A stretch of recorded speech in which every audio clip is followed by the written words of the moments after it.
I want to share my story here today. Looks like I'm recording here. So it was May 15th, 2004, and I'm sitting in the hospital, unable to see, walk, whole side of the body was numb, just really in bad shape, sitting in the University of Pennsylvania hospital. And 3 weeks earlier, it all began with the worst migraine of my life, where my eyesight was going. I had the pins and needles on the side of my body. I had all these issues. They thought I had a stroke. That was negative. But I quickly ended up in the hospital, unable to walk, unable to see, unable to function. So May 15th, 2004, I was in the hospital for about 3 weeks doing all these tests, the evoked potentials, spinal taps. They were doing anything and everything because my diagnosis was a process of exclusion. And I really remember this day, May 15th, 2004, because I was a doctor coming around for rounds, but it wasn't my normal doctor. This doctor just walked in, was doing his normal examinations. He's like, "Oh, we've concluded that you have MS. You're going to be okay. We're going to send you to rehab next week." And he promptly left the room. And that was it.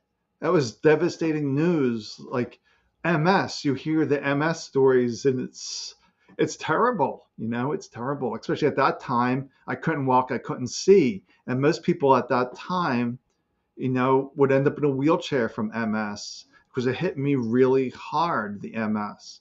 But here I am 20 years later with no signs of MS, no signs of anything. And I only lived with MS for 7 years. And it was 7 years of hell. But I was never focused on healing myself. That's the big thing, that when we focus on healing yourself, we focus on what's wrong. And if you focus on what's wrong, what wrong stays in place. So I had no concept of healing myself. I had all these issues besides MS, the bipolar, the psoriasis, the psoriatic arthritis, the migraines, lots and lots of medical issues. So I never thought I could heal myself. So it was never my thought. I simply read about meditation one day, and meditation brings inner peace. I'm like, I need inner peace. I was so stressed out, so overwhelmed with life. I just simply wanted peace. But I didn't know what I was doing. I just heard about meditation brings inner peace. But I didn't realize what I was doing was letting go of these mental stories that I'm going to be sick for the rest of my life, that I'm going, all these stories that you can't do this, you can't do that. And all this head trash that we have, that life is too difficult, painful, I'll never recover, I'll never be good enough, never worthy enough, like all these stories. But what I was doing through the meditation was I saw, after a few days, maybe a week of my simple practice, I was just sitting for 5 minutes a day. So I would saw that I had all these thoughts, and I thought meditation means you stop thinking. So thoughts would come, stop thinking. Thoughts come, stop thinking. Then I realized, wait a second, I'm aware of my thoughts. I'm not my thoughts. If I'm not my thoughts, then who am I? And that was the realization, like, I'm not my thoughts. So who am I? Then I sat with that question for a while, for maybe 2, 3 weeks. Then one day I heard this voice, maybe an intuitive voice, could be external, I'm not sure. I just heard a voice say, perfect spirit. I'm like, that's it. My spirit is perfect. It's simply the body and mind that are damaged. Then I simply had a deep, deep knowing that all is well, and all fear about my health was simply gone. And at that point in my life, I was taking 13 medications a day. I had a team of 7 doctors. I had all these diagnoses from the University of Pennsylvania. Like, it was credible information that I wasn't misdiagnosed, that I did have all these issues. But once I heard that voice say perfect spirit and knowing all is well, I just knew all my health challenges were over. And I just followed that intuitive voice to do this, to do that. It was very simple. It wasn't anything complicated, like drink more water, less TV, do yoga, less meat. It's just very simple instructions. That's the way our intuitive voice works, the spirit, the soul within us. That these complexities, these difficulties are of the mind, all these rules, all these requirements. And for me, not to have a spiritual teacher at that time was exactly what I needed, because he told my OCD brain that there was a certain way to sit, hold your hands, breathe. I would never escape the mind, the trap of the mind. By not having a teacher per se, besides the intuitive teacher that's within all of us, just nudging us, pointing us on the way. And I just simply trusted that voice. I didn't question the voice, I just trusted the voice to keep doing this, to doing that. I did pause one time when it was time to get off one of my MS medications. It was my daily injectable. It was very hard to get onto this medicine, but I just simply knew it was time to get off of it. But I was pausing there. Do I really want to get off of this medicine? But then there's a rare side effects that happens with this medicine that gives you shortness of breath, rapid heartbeat, and some other symptoms for like a 15 minutes, 20 minutes. But it's horrible. Your heart starts racing and all this stuff. It's not a pleasant experience. So when I knew it was time to have this medicine, I had that side effect. All right, I feel it was kind of odd. So next day I took that medicine again, same side effect. Like, well, that's really odd. This is a rare side effect. For me to get it twice in a day, do I really need this medicine? So then the third day comes, I'm like, I got that side effect again. So it's like, all right, it's time for me to stop this medicine. So I stopped. So I've been off all medication now, let's see, since I know 12, 13 years with no medicine, no side effects, no nothing. And the last time I saw my neurologist, he was completely puzzled.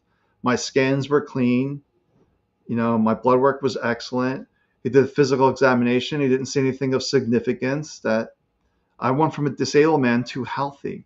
That miracles are real. I'm living proof that miracles are real, that we can do all things when the mind is not in the way, not creating all this resistance and mental interference that I call. Because the soul, we are soul, knows the way forward. It doesn't guess. The mind is constantly guessing. So I help people to let go of that mental interference and step into who they really are, perfect spirit. And from there, you relax and you act according to your intuitive voice, your gut feelings, your instincts, and having the discernment between the mental voice and the intuitive voice, because it is quite different. Where the mental voice will tell you to drink water and give you all these reasons why to drink water, and the spiritual voice, the intuitive voice, will simply say, drink water. No reason, no explanations, just do this. That's the way it works. But it's to realize, the big thing that changed for me was to realize I have thoughts, but I'm not my thoughts. Very similar to Eckhart Tolle. When he shifted, he was very depressed at that time. And he kept saying, I can't live with myself. I can't live with myself. I can't live with myself. Then he stopped himself. Who is the I can't live with?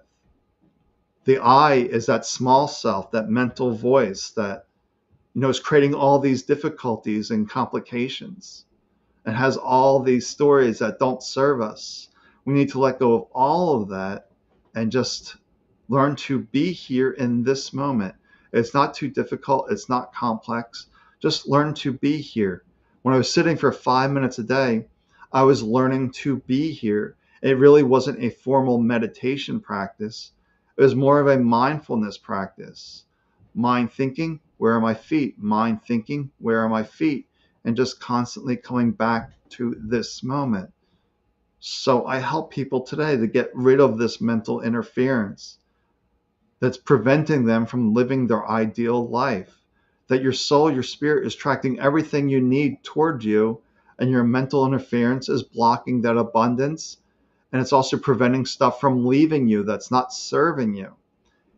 Because we can get hung up on our diagnosis, our labels, and that becomes sticky. It becomes attached to us. But we need to let all that go and to realize we are free. We are spirits. We don't have to be imprisoned by the mind. All right.